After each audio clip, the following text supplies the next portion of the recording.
There's military bases on Mars. There's military bases on the moon. We never stop going to the moon. It is a disgusting lie and a cover-up, and I can prove it. This is one of the most incredible physical evidences of an alien man working at the Pentagon. And there's a group that are all military, physical human military, and they're known as the Galactic Federation of Worlds. The aliens I tell you about, they are as physical as you and I.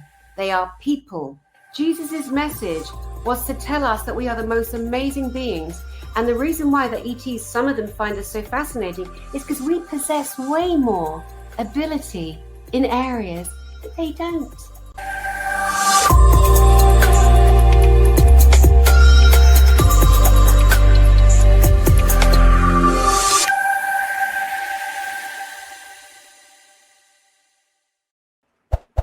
We are joined today by our guest, Danny Henderson.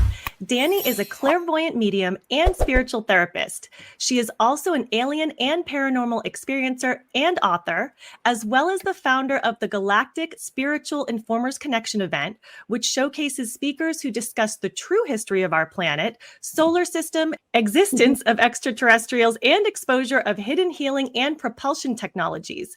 We are looking forward to hearing more about all of that and meeting her today. So welcome, Danny. Thank you so much for being with us. Thank you, Tara. Thank you, Tracy. Good to meet you, ladies. Good to meet you also. We're excited about this. So, Danny, I want to ask you, I know, or I understand you've had paranormal experiences as a small child. So can you maybe start by sharing some of those experiences with us? Yeah, I mean, there's so many to go into, but like a lot of children, who are born awake. And I actually believe that every child is born awake on some level, meaning seeing, sensing, whether it's clairvoyant, clairsentience, clairaudience, claircognizance. And then, whatever happens during that first 7 years is often where we will either retain a strength of skills, certain skills, psychic abilities, natural metaphysical skills, or they'll be shut down and we'll learn to block them, which is the path for a great many amount of adults to this day. But somehow we always know that something happened. And so people like me, when I come out and I share many of my experiences, I get so many messages, people saying, oh my God, that happened to me. I'd forgotten, or I was too scared to say something. I never had the courage. And, so I'm a good kind of sounding board for people in that way. And I don't know whether we should say anything, but again, anyone can say they've got spiritual abilities, clairvoyant, mediumship, contactee, but we just had a moment between the three of us. We did. You shared about what you were getting from us, and you zeroed in, I believe it was my dog, because I've had a lot of feelings about his passing, and it was very comforting to hear you say that he's here with me. So I really appreciated hearing that. Yeah, it was a beautiful moment between the three of us. It creates an energetic bonding where you can feel safer, but also it raises awareness in this kind of triangulation that we have, because you two both have similar experience or similar spiritual abilities that are definitely awakening more and more, and they can't not when you're on this path. So back to experiences. The very first, I remember my birth, which people say is impossible. It's not. It doesn't matter what kind of brain neurology personnel say, well, at this stage this happens and that stage that happens. That's just a guideline, but really we know, those of us that do have that long-term memory. And I remember being born, and when I was born, my mother is alive, but she actually died giving birth to me, and they thought I was the one that was going to die because I was a high-risk birth for whatever reason. And so we were in a different town, and there was a machine there that, had I got into trouble, would have kept me alive. So that was the plan. But she actually died and then left her body and had a whole near-death experience. And then they brought her back into her body.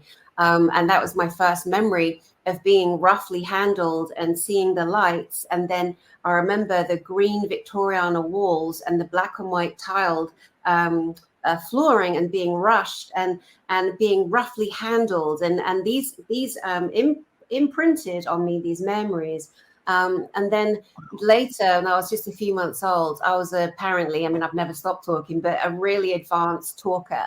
By 19 months, I was fully, in dialogue, and apparently had a very posh accent. like I'd come from somewhere very, highborn. The family used to joke about it. But I remember this absolutely stunningly beautiful presence, very, very tall, like 9 foot tall, of course, as an infant. I don't have, I've met him since. But at the time, I remember this very tall being with this very big head and these beautiful eyes and this kind of light brown skin, who emits a humming. It's a humming frequency. And he was putting me gently back into my crib like that. It was kind of at that tempo. And I remember sitting back and feeling the wooden bars behind me, again, to imprint the physicality of this experience. And then he backed away, but he doesn't walk. His name is Annex, and he is what we call an Egoroth, 9 foot tall, beautiful. And to know exactly where he's from, if you go outside and you look at Orion's belt and you go 1, 2, 3, he's the middle star. He's from the middle star. That star system is where this particular Egoroth comes from. And anyway, the next thing is that there was a little slither of light under the bedroom door. And then my mother walks in and she's like, oh, she's still awake. Like, I remember her saying that to my dad. Oh, she's still awake. And then she picked me up, put me on her hip and took me outside in the garden. And it's dark. I'm this tiny baby and it's dark. And I remember looking at the stars but the confusion of where's the light? I don't understand. I don't want to be on your hip. I want to be back with him. I want to go back upstairs. And then, so that was another, but then all through childhood, I could always feel the children that were being harmed or abused, or I had the sad children or the parents. I would look at the parents. I was the kid that some parents would look at and go, oh God, she's odd. What's wrong with her? Because I would look at them and I would know.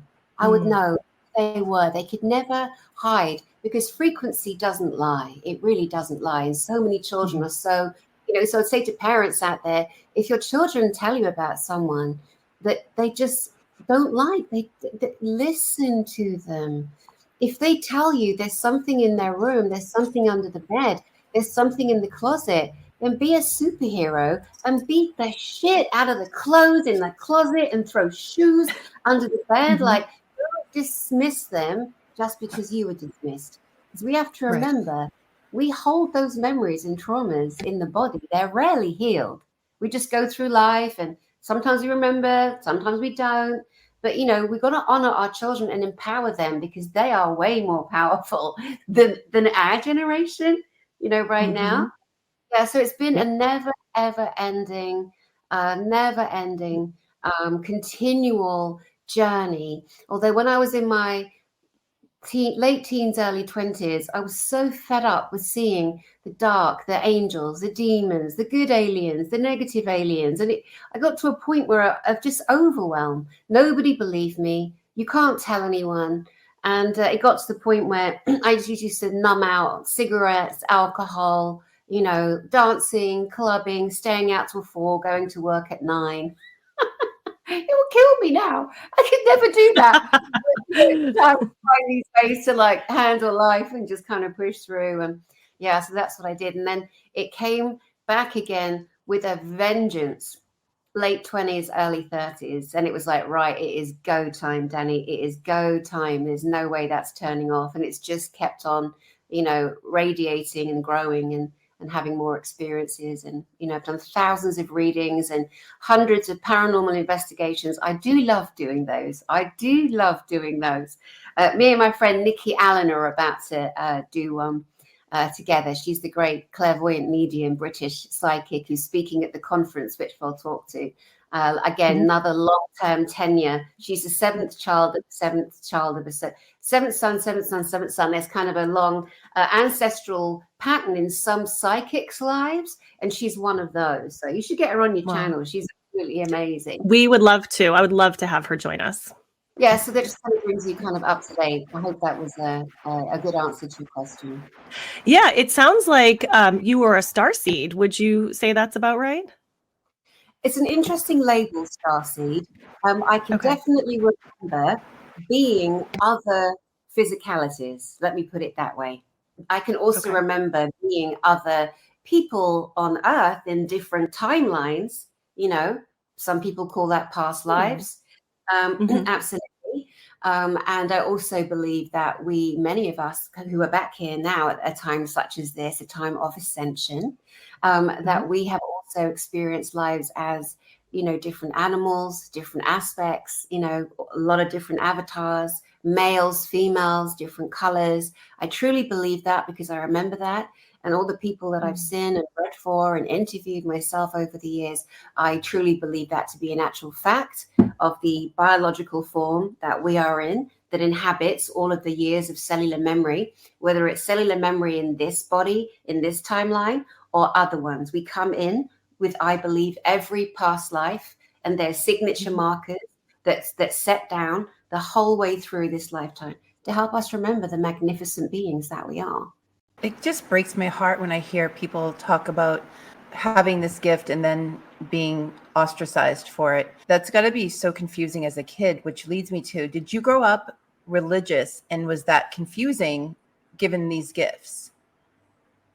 So I, unfortunately, was introduced very young to the nut job element, in my opinion, of Christianity, which was the intense Pentecostal evangelical fire and brimstone, where you are taught you are a sinner, which is to me a despicable harm to all children who are now adults, many of us.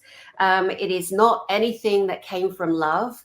And, Jesus, I believe, was a beautiful, benevolent being, because when I was 7, I met him in my bedroom with a host of angelics. And my bedroom, the things that would happen in there, it was always through mostly the same particular wall in this house. The house we lived on was haunted.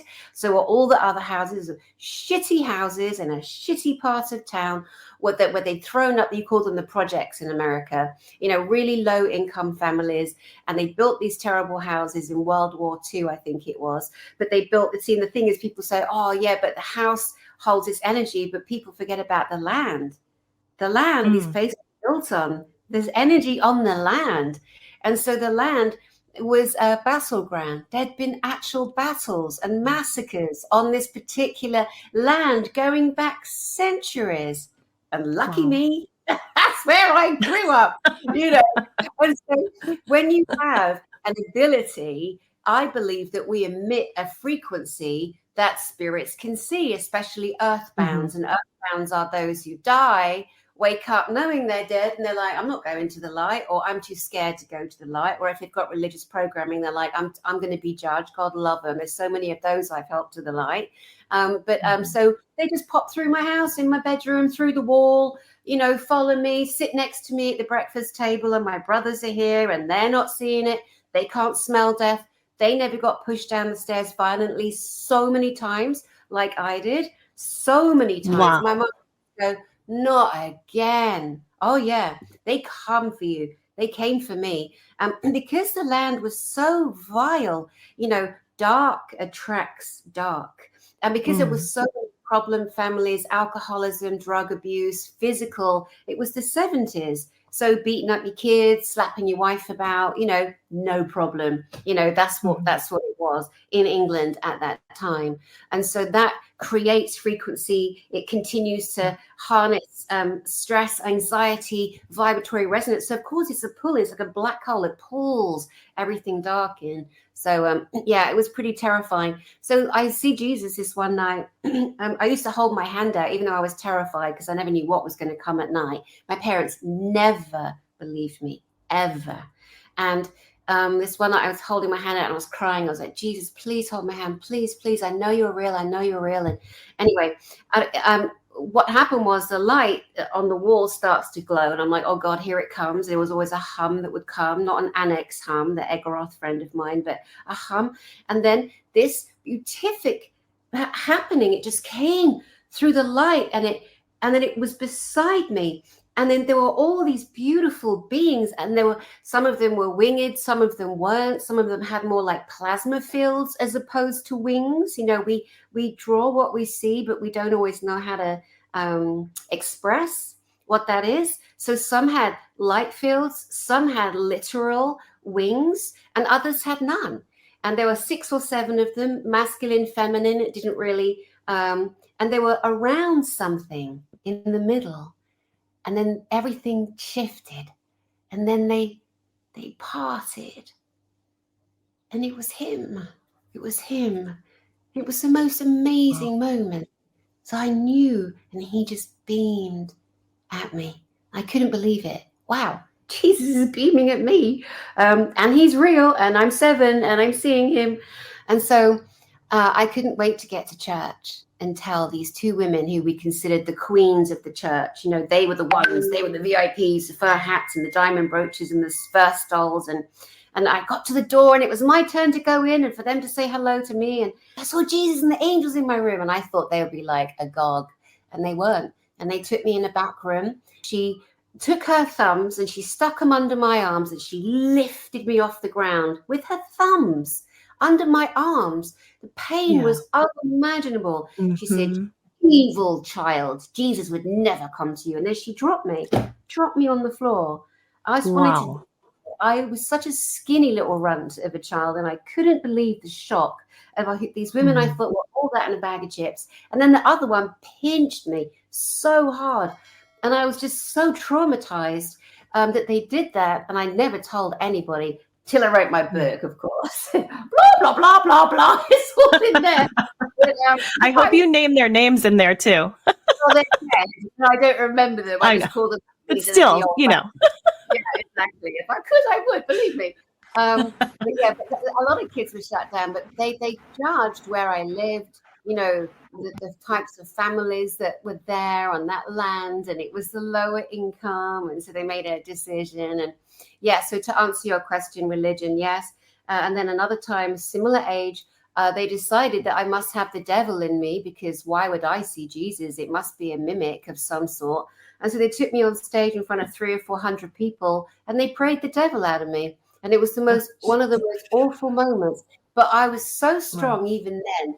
And I remember the vicar's hand shaking, and the big drama, and bless this child, and blah, blah, blah, and the audience like, hallelujah, hallelujah. And the old women are almost passing out at the rapture of it. And then he just pushed me, and the 2-old bag just kind of caught me. You know, it's very dramatic. I remember standing up and looking out at a sea of white faces and saying, don't you dare cry, don't you dare cry, don't you dare cry, Danny, don't you dare cry. And I didn't. And that was the only power I had in the moment. So I managed to get out of that at like 15. Finally, it convinced my parents, like, just stop sending me there. It's just too horrendous. I can't deal, you know, and there are really bad people there, and there are dark entities in the audience, in the congregation. I can see them, and they know I can see them. You know, so so to answer the religious question, definitely. Gosh, that's a lot to unpack, Danny. I mean, that you are alive and well after hearing what you went through as a kid is astonishing. I'm listening to that, like, mortified, like, oh my goodness. I know, but the beauty of it for me, what I've come to learn is I remember everything, like photographic memory and sentience, the feeling of it. And it served me well, because I became a nanny, a nursery nurse. I looked after so many different children who weren't heard, who weren't seen. And because I was always so in touch with my inner child, it actually served me to be able to relate. It wasn't okay. None of it was okay. But obviously it was a path that I came back to, you know, in this incarnation, that I will be able to reach as many children and help as many broken adults with their inner child healing, which to me is the greatest thing we can focus on, is the inner child healing. And that became my very biggest strength in my clinic. You mentioned your book, so I wanted to ask you, you know, your book is titled Angels, Demons, and Aliens. Yeah. Could you share some of your experiences that you had with some of those entities? Exactly. So just, you know, from what I've shared with you, I knew that it was really important to put a voice with someone, my voice, who's physically, and this is the important part, everything I'm teaching or sharing here was a physical interaction. It wasn't a meditation. It wasn't a guided journey. It wasn't a dream. It wasn't a nightmare. It was a physical interaction with each one of these species, angels, demons, and aliens. And in the religion structure, unfortunately, they're so convinced, and they are absolutely so wrong, that angels and demons and aliens are mimics, or they're not, we're telling an adult, I saw an angel. They're like, no, that was a devil. No, oh my gosh. Or demons and aliens are the same thing. They are not the same thing, but sometimes they mimic and pretend to be, but they are not the same thing. And so this book, there's a couple of the stories I've told you about. Oh, there's the man with the bulging eyes. I'll tell you this story quickly. I was on television in Britain, and I used to do a live TV show. And so the public would call me or text me and ask me questions, whether it was for an angel card reading or whether it was for like reading them. And they're not there. I'm just like feeling energy, showing how we can remotely connect to energy frequency. And they'd be like, oh my God, you were so right. That's what happened. Or because I'm a therapist, a therapy question or a relationship or whatever. This lady saw me. I call her Grace. That's not her real name. And she lived in a really posh part of London. And she called me and said, 2 people have recommended me. I've been watching you on your show. Please, something is in my house. It's haunting my daughter and I'm scared. My daughter is 10 years old. She's very psychic. And this thing is haunting her. I said to her, okay, don't tell me one more thing. And this is the thing as well. I don't want to know a single detail. And I've got videos on my YouTube channel, which is Danny Henderson, same name here. That's my YouTube channel. There's videos where I was taken in 2010 around London in England, blindfold, because they said, how can you stand out from other psychics or clairvoyants? I don't call myself a psychic. And I said, I don't know. I said, maybe if you blindfold me. I'd never done that in my life. I don't know why I said it. I regretted it the second I said it. I'm like, what were you thinking, Danny? You can just turn up like a normal person and just do a reading. No, you had to volunteer to go blindfold. No, it turned out I can read blindfold. You had to up the ante a little bit. I did. And they took me to a place and it was really, and I was blindfold and I could feel, because you're using all your senses. But I imagined with my eyes covered that I would be feeling out here, reading out here. But I went inside and it is so quiet in there. For anyone to do that, take a sense away. And then you feel something else in your body. It's another leveling up of your own natural innate abilities. So she's seen all this lady, Grace. And I said, I'll come to your house and tell me one more thing. I don't want to know. I don't need help. I know there's something in the house and it's terrorizing a child. I'm on my way. So after the studio show that day, I went to her house and she was a little tiny Romanian lady, like a little doll, beautiful woman. And she walked in, she said to me, oh my God, and the housekeeper let me in. But when I went in the building, it was a giant mansion that was now massive apartments. And she's on the penthouse on the very top. I was going up in the elevator and the whole of the building was shaking like this. I'm like, oh my God, this is a really bad frequency. This is really not good. This is wow. And I was kind of wishing I brought another team member with me, but I knew I was going to be all right, because you have to be careful doing an investigation. If you don't know what you're doing, you could be in danger yourself. You have to be really smart. I greet with her after the housekeeper lets me in, and she comes and she says to me, I was sitting at my drawing desk this morning and there's a wall in front of it. There's no plug around it. And this black smoke starts coming out the wall, and there was a stain there, and I touched it and it was sticky, and there was no wires, there was nothing at all that could give you a real logical explanation to what that was. She was really shaking, really disturbed, and then she's like, right, follow me. So I start following her down this long corridor, and it's got rooms all the way up. It was a gigantic penthouse apartment. It was huge.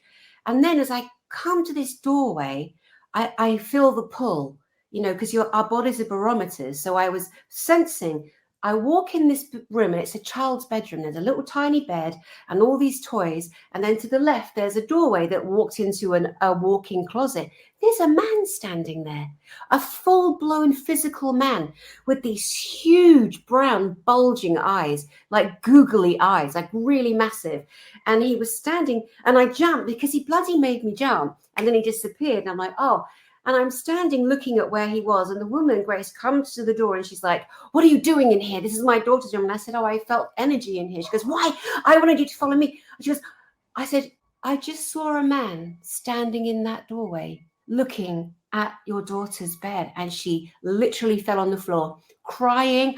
You saw him. You saw him. I said, of course I saw him. She goes, I was trying to trick you. I'm like, please don't waste our time doing that. Don't waste our time. Wow. Honestly. So anyway, so he did look terrifying. But then, to cut a long story short, when I tuned into him, it turned out that this man, when he was a little boy, he was a little street urchin. He was taken into that house that was a massive family home. They used to use him to shove him up the chimneys, to sweep the chimneys, because that's what you did in Britain. He was little tiny skinny kids to do that. And he lived and grew up in that house, and he was tortured mercilessly. When I went into the walk-in closet, I look up in the corner and there's a big square where the old-fashioned pulley system used to be. And there was even a cog with a chain on it, a part of a chain. And I look up and I went, oh, look at that. And Grace says, I've lived here 14 years. I've never seen that before. How could you miss it? How could you not see that? It's so funny what we don't see until anyway, when I linked into him, he said that there was a cook and a man in the kitchen in particular that used to force this little boy in this this little trap where they would shut the lid and then pull the lever and food would go up to each floor. And they'd leave him in there. And as he grew bigger and bigger, the reason why he has bulging eyes and brain damage is because of all the things they did to him. So he's growing into this huge adult body, but he's stopped growing. He's so traumatized. He had the mind of an 8-year-old child. And he was so sweet and he was so tender. At one point, I said to her, there were other things in the house. I got rid of them. But I had to get to this little boy, this man, and release him. He had to understand, you can't be here. You can't be asking a little girl to play with you. You're frightening her. You need to go home. I said to her, Grace, we need to go up in the attic. We get up in the attic. And long story short, because the story's in the book, I walk down this hallway in the attic that's massive, bloody massive, really long. And at the very end, there was a dark room. And as I walk into the room with no lights, in the far corner was a glow. And there was an angelic standing there. And this angelic was standing over the body of that beautiful spirit, that disembodied, that poor. And he was lying in an embryonic way. And she was protecting him. As I started to walk further into the room, Grace said, what's that light? I said, can you see that? I said, that's an angel. And she's standing over this man's body. I said, she's going to help me release him. But then as I started to walk in, on my left-hand side, there was the regular outside wall. And then there was a 2-foot board. So imagine the outside wall and a gap and then a board running across about 2 foot. And as I started passing, my body picked up, my frequency energy picked up this growling, the stench of death. And I said, oh my God. And I looked down and there's all these little pots, blood, meat, feathers. And I turned to Grace and I said, oh my God, someone's done black magic in here. She said, yes. She goes, I've had the nuns in here. I've had psychics in here to try and get rid of him. And I said, that needs to go. And don't you touch it. And I'm not touching it. You do not mess with black magic. I said, but that is holding this boy. That is holding him in terror. He can't even leave, even if he wanted to at this point, until I got there, of course, and then connected with the angelic. But here's a lesson. The psychic rightly picked up that his resting place, or the place he hides, is in that corner. But she was yelling and screaming at him, go back to hell from where you came, go back to hell. He didn't need to be told that. He was a poor little lost soul, and there are people that out there say they're psychics or they're clairvoyants, and they do much worse harm than good, quite frankly, Anyway, I stood with this angel and we prayed over this beautiful boy. And he went to the light. And there's other parts of that story too, but it is one of the dearest to me as well. A true story of how to confuse. But I will say this too. I don't want people to suddenly start having all this compassion for spirits because we don't share space with them. You do not share your home with the ghost. Don't do it. Don't be a martyr. Don't be a hero. Never use your body. And the most important thing, never, ever do a Ouija board. That's great advice. I don't even like to look at a Ouija board. Yeah. That's an incredible story. Wow. Which brings me to, so we've seen some angels. I guess we thought he was a demon, but probably not so much. But then the other entities. What about extraterrestrials? Have you had any interaction with them in the physical? Oh, yeah. Going I back mean, the to your- first one, Annex, putting me back in my crib. I mean, he's a full-blown fifth density being, from the middle star, the Orion system, a really good, benevolent, beloved. And, there is a beautiful Pleiadian man. And the thing is as well, that the aliens I tell you about, they are as physical as you and I. They are people. There are many, many, many millions and millions of other humans that live on other parts of our solar system. Oh, but NASA doesn't tell you that. Of course NASA doesn't. No one listens to NASA now anyway. They've been caught with the pants down. Liars, fakers, right? And if you want to go into the history of who founded NASA, have fun. Have fun. We're talking World War II, Project Paperclip, Operation High Jump, Secret Space Program. But NASA listened to Elena Danaan. And Elena Danaan has been bringing information on these alien beings I'm telling you about, because she's also had physical interaction with the same two. Although Elena is in touch with way many more than I am, but we are connected to the same team. And, this other beautiful, loveliest bottom I've ever seen in my life on a man, and his name is Thor Hanaredian, and he is a military officer. He's a higher rank now. And he's part of a collective of other beautiful races of people, other humans, from, Sirius, from the Pleiades. There's so many different planets within the Pleiades. And there's a group that are all military, physical human military, that are in their craft, and they're known as the Galactic Federation of Worlds. And I know it's hard for some people. They just can't bring it to themselves to recognize they've been lied to. We have proof, we have validation.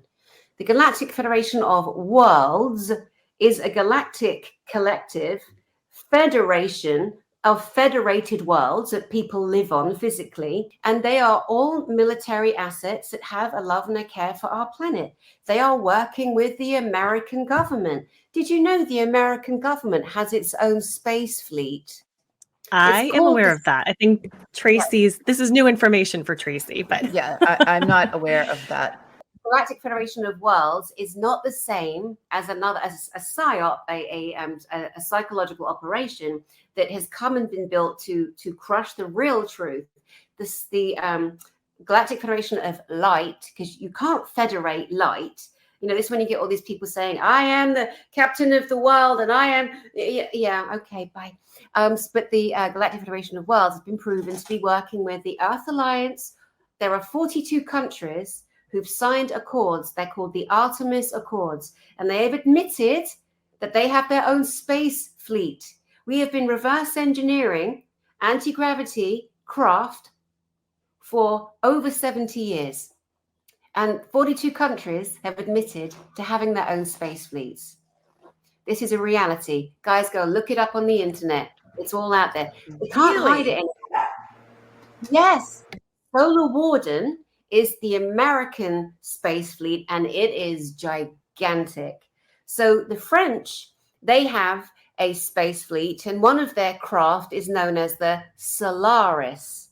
So when the Solaris spacecraft leaves military airspace in France and it goes up, I've normally got the Earth behind me because we go lower orbit, middle orbit, and geostationary orbit, because I worked in the space industry for a long time in space manufacture. So I know a bit extra as well about the grounded, sensible part, so I can really look at this and go, oh yeah, that's true.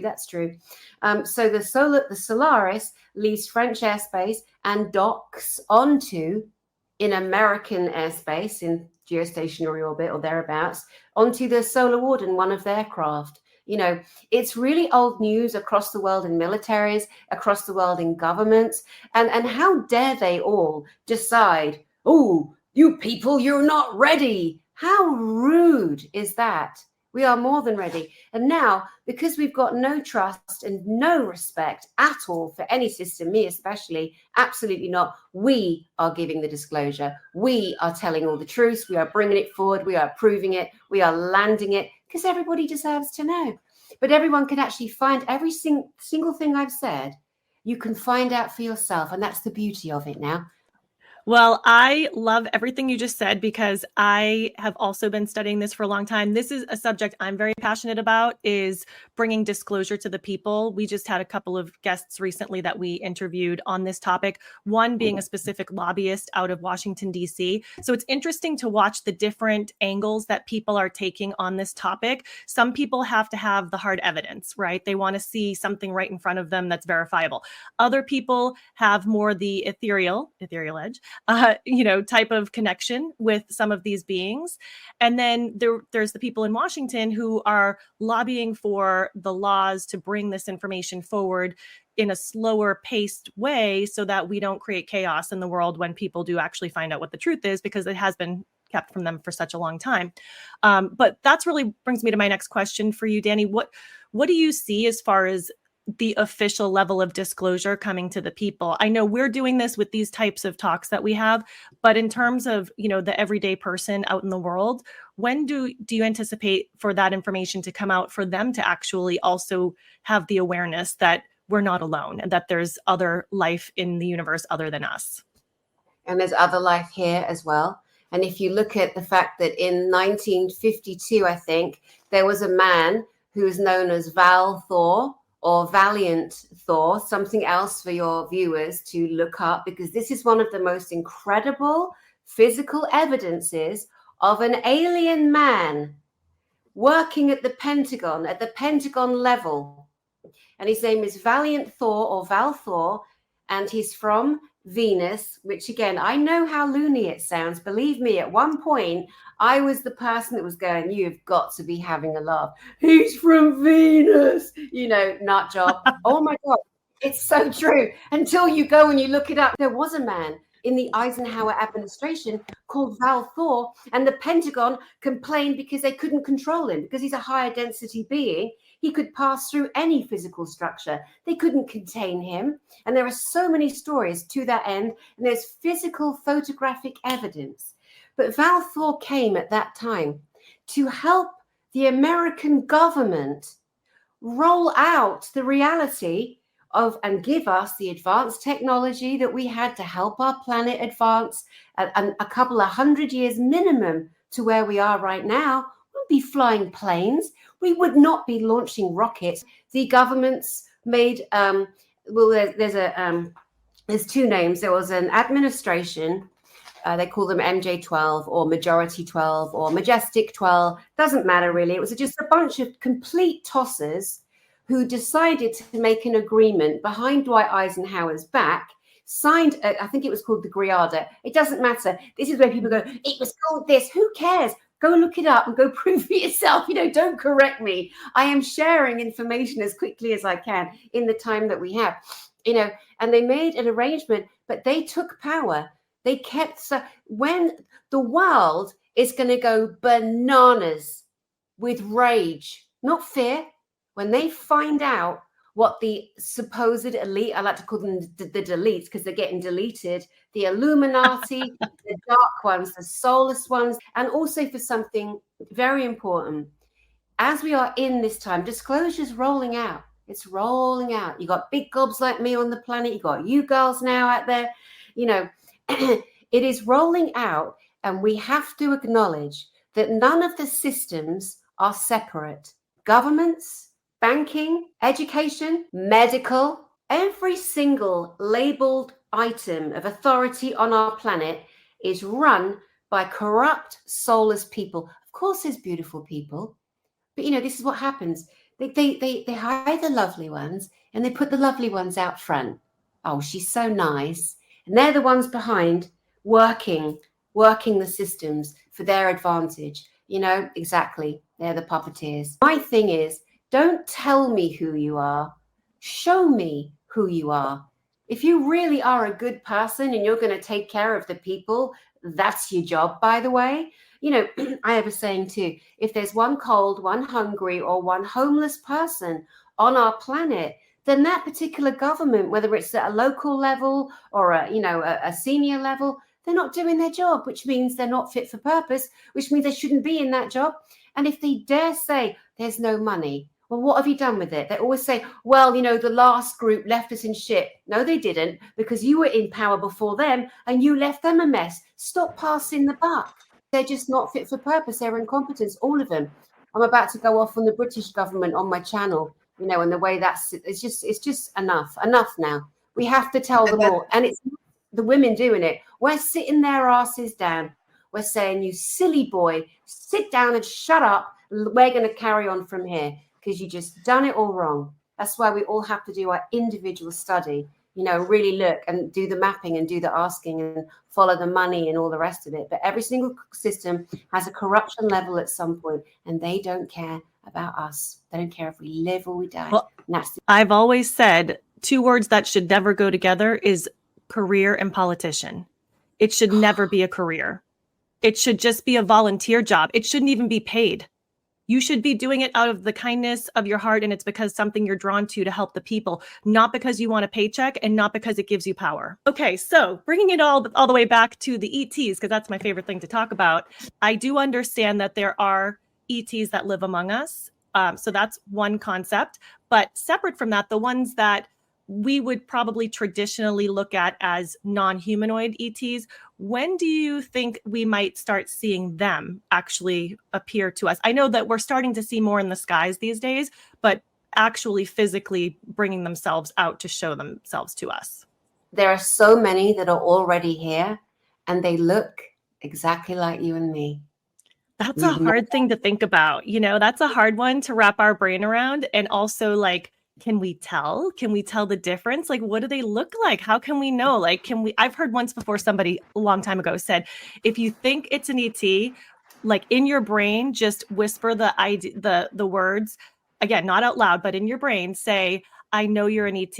And if the person turns around and looks at you, it means that they are, because they actually heard you say that in your. For real believes that, because we were at Contact in the Desert and she goes, okay, I want you to go behind somebody. If you think you see somebody that you even think is an ET, you got to tell me so I can go and see. And she's like, and then if you're behind somebody, you should think it. And if they turn, you got to tell me. It was so funny. I go, okay. And I'm all sort of new on that level. I'm like, now I'm afraid I'm going to see an ET at Contact in the Desert, because she's convinced we're going to see one. Right. Well, the first thing about extraterrestrials from off planet, because there are some that, they're here, they live in different places, which is probably too much to get into now. But let me give you the quick answer. Okay. Each human that is birthed on this planet is in frequency resonance with the Schumann frequency, the Schumann resonance. So we pulse with the Schumann resonance. But the ETs that don't live and weren't birthed through a birth canal on this planet, they don't. Their frequency is different. They're different. And so and everyone can do it. People say, oh, I'm not very spiritual. Let go of that. People tell themselves all the time, just let it go, because this is how you can really trust and test how brilliant every single human being is. We are amazing. We just need a few keys. We just need a few little how-tos. And so when you know that they're going to be pulsing differently, they're going to be frequencing differently. You can sometimes, those of us that are clairvoyant, you can see a light, you can see something in their field, but mostly you will feel it. It's just a different pulsing. Last 2022, I was running my conference, Galactic Spiritual Informers Connection, and Elena Denan and I were jumping in the lift. And as we got in, this couple jumped in with us. And they looked across between a policeman, a security guard, or, a naval officer. The girl was, I'd say she's in a kind of late 30s, early 40s. She had brown curly hair, white girl, beautiful blue eyes, quite stocky, over 6 foot. And she had a navy blue jacket on. When I couldn't work out, I used security because I'd hired security privately for the event, which is what I do every year. And then the man with her, he looked like your typical German, tall, blonde, blue eyes, shaved head, a little bit longer on top, very similar attire to her. And she was wearing flat shoes. I remember thinking, she's so tall and she's wearing these flat shoes. And she jumped in it and she's like, Danny, we're so excited to meet you. Good job, guys. Good job. And she's shaking hands. And I'm like, oh my goodness. And then he looked at her and he telepathed an instruction. And she went, oh, like that. And I look at Elena, who's a full-blown ET. And Elena's telepathing with this lady. And I'm like, no. This is so exciting. Anyway, so they left. We got off, or they left on their floor. And she went, I looked at her and went, oh my God. She went, yeah, they're from the Federation, the Galactic Federation of Worlds, in physical humanoid form, right there in the lift with us, shaking hands with us. There's just one example.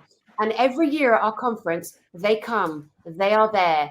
The UFOs come, different crafts come. There are different anomalies happening all of the time. It's unbelievable. The new technology that we're highlighting this year, off the charts. We haven't got time to wait for the government to say, well, when the Hubble telescope brings back a microbial portion, it might mean life on Mars. Shut up, NASA, you flipping liars.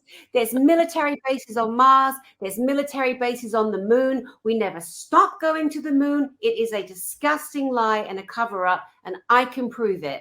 There, how about that as a statement? I'm telling you where to go, where to look, who to look at. Yeah.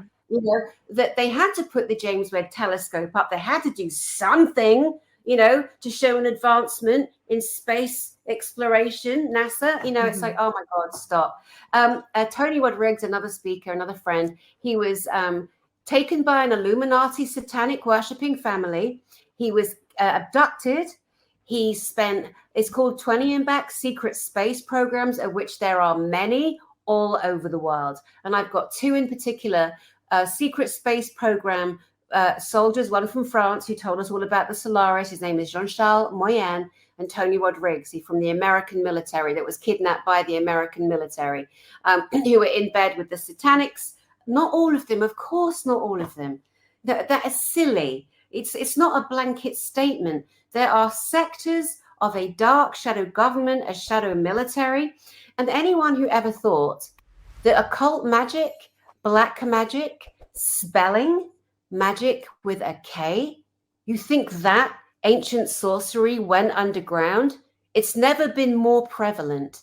And the military is jammed full of witches and warlocks. Now, I know for anyone hearing that for the first time, you'd be like, stop.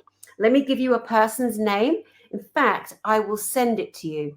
So you can put a 3-part series, audio series, from a man who was born into a military satanic family. And his name was Collins. Collins is a long-term family with a lot of links. Not all the Collins, of course, but this particular family came from England and infiltrated the American military.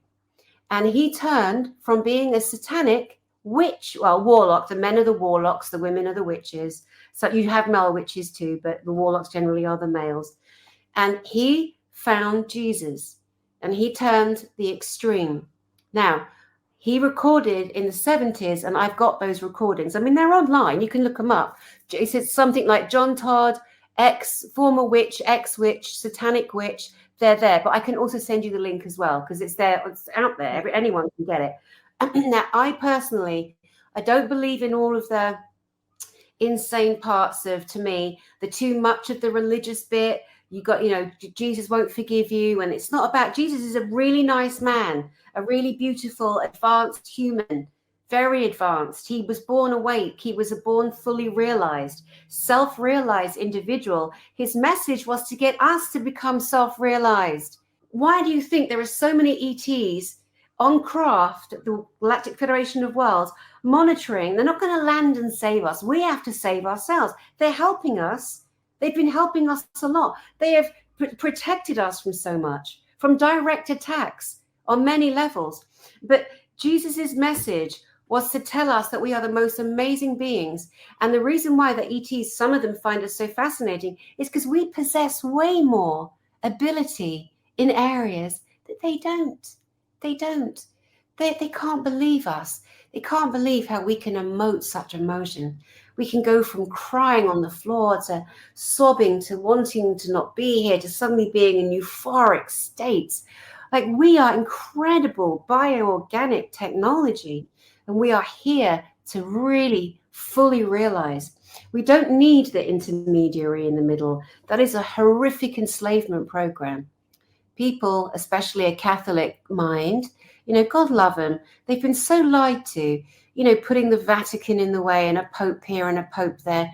They're going to be so devastated when they find out what actually goes on there, what's been happening. It's truly devastating.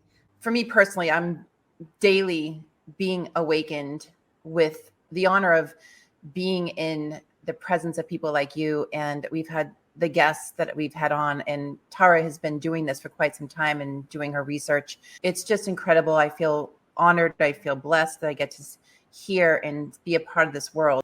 Talk to me about what is ascension and the Great Awakening. Could you explain that to us, especially people like me who are now jumping into it?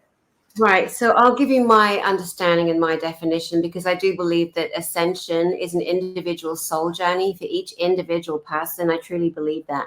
So if you look at our planet, our beautiful planet, who's been in third density, we know from, a lot of different statements and, prophecies, whatever you want to call it, that Earth is ascending. And we live on a beautiful heavenly body. She's alive. Mother Earth is a living being. The souls, us souls, the soul in the body that animates this physical body, the soul that comes through a birth canal to land on the planet, to connect to the human resonance, which is the heartbeat of Mother Earth. We are in a soul contract with her. And when you think about it, it's kind of obvious, but unless we know the words to bring to mind, how would we ever put that together, really? This planet is ascending. She's physically moved from her mathematical access. She's physically moved. As she is upgrading, people say from third to fourth to fifth. We're not going to skip fourth. Anyone that tells you we're going straight to fifth, I'll be very wary of. So Mother Earth is shifting, and so we are being forced and dragged along with her. It's like she's getting the upgrades, the upper program. You can look at it like that, like when WordStar went to WordPerfect, went to Windows. You know what I mean? That's an easy way for some people to logically look at that. So it's happening on, she's ascending, being upgraded. We are being upgraded. So everything that we haven't healed, every harmful thought, every sadness, every scar, every rageful, inside the wounded children that we all are on a level, we are all being dragged along.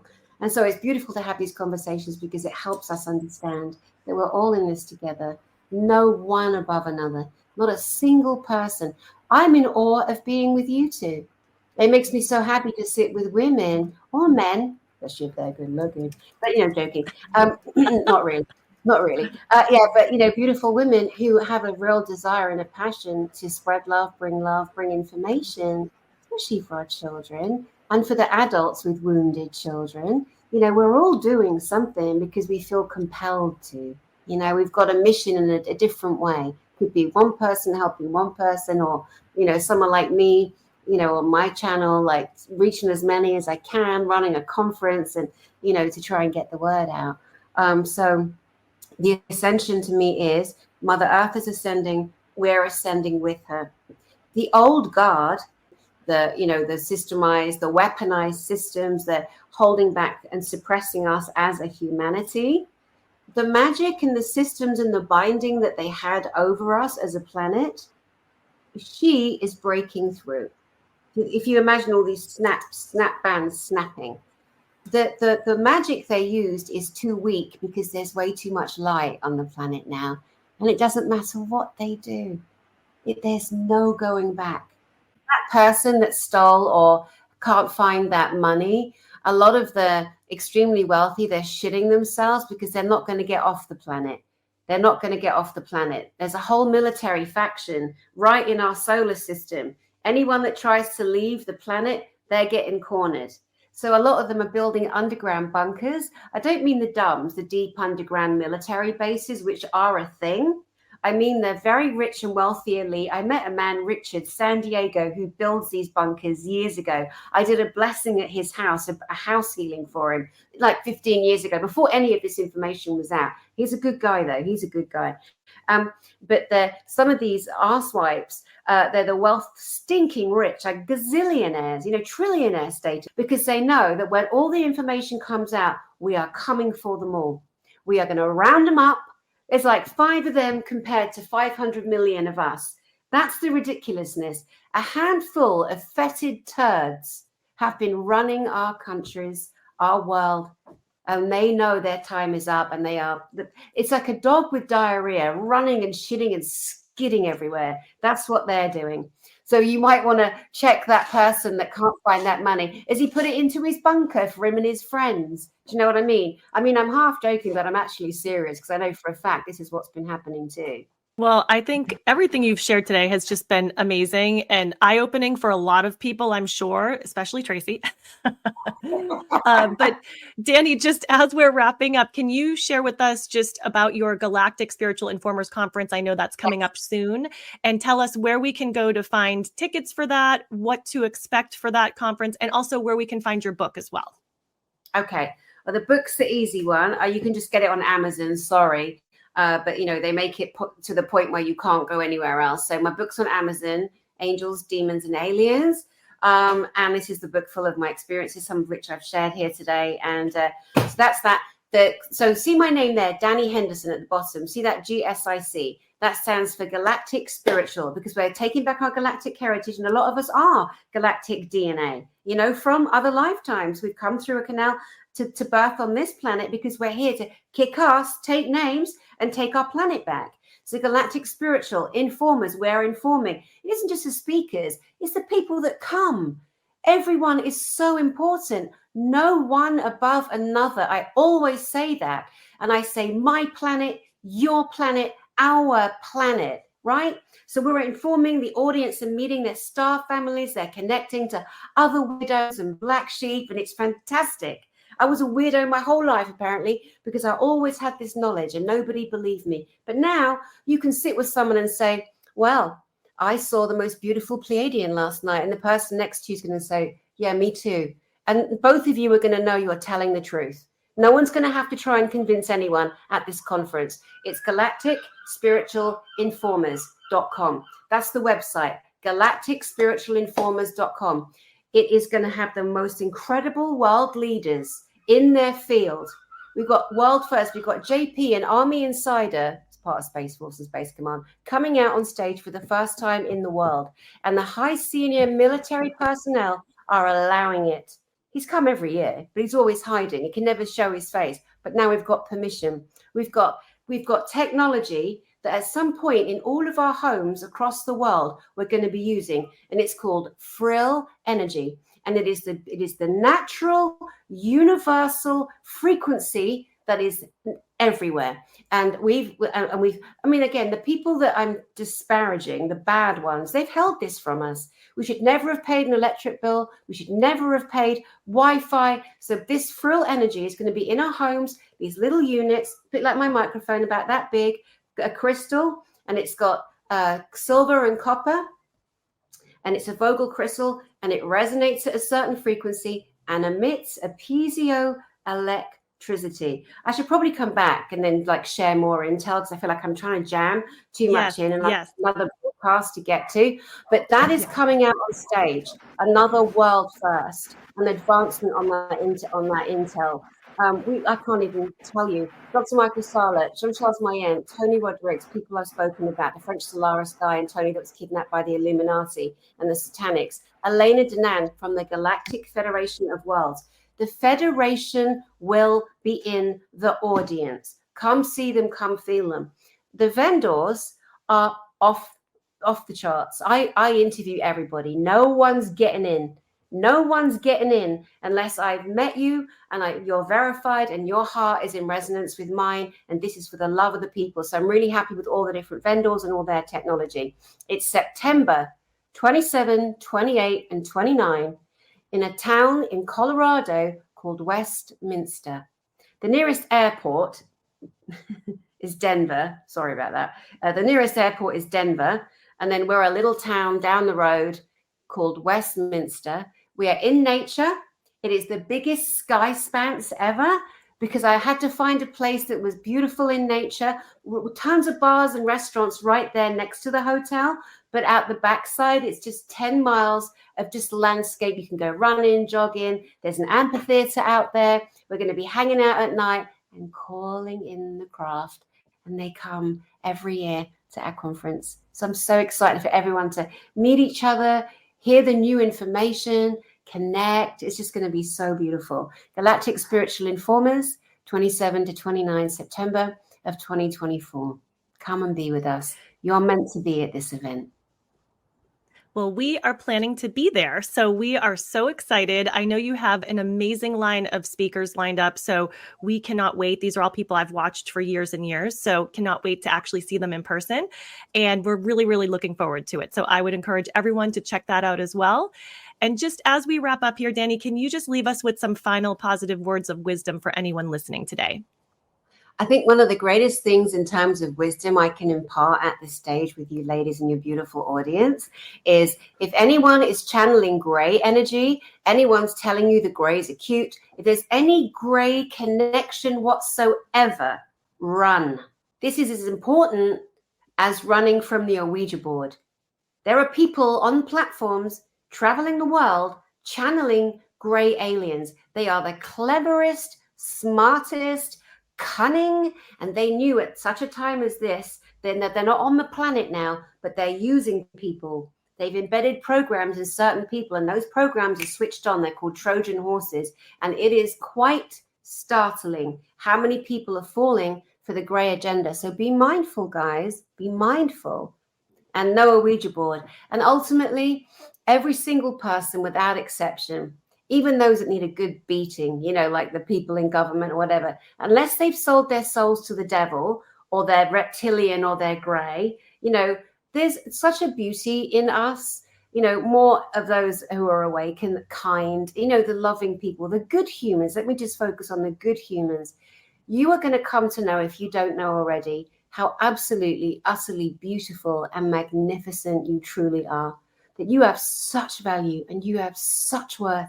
And your voice matters.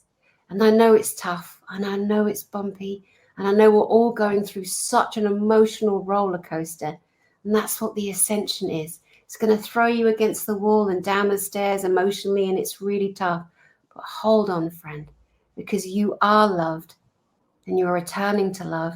And at some point soon, you're going to witness the most beautiful shift on your planet. And it's happening now, and it's rolling out now. And it's opening up more and more, especially in these next 2 years, not in 2 years, now, 23 and 24, right this second.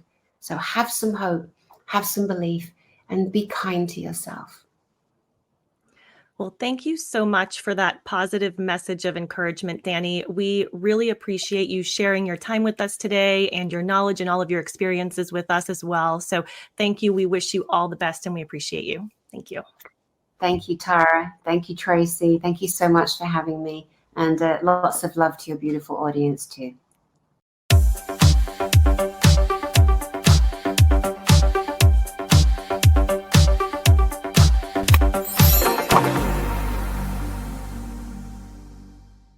Hi, Danny.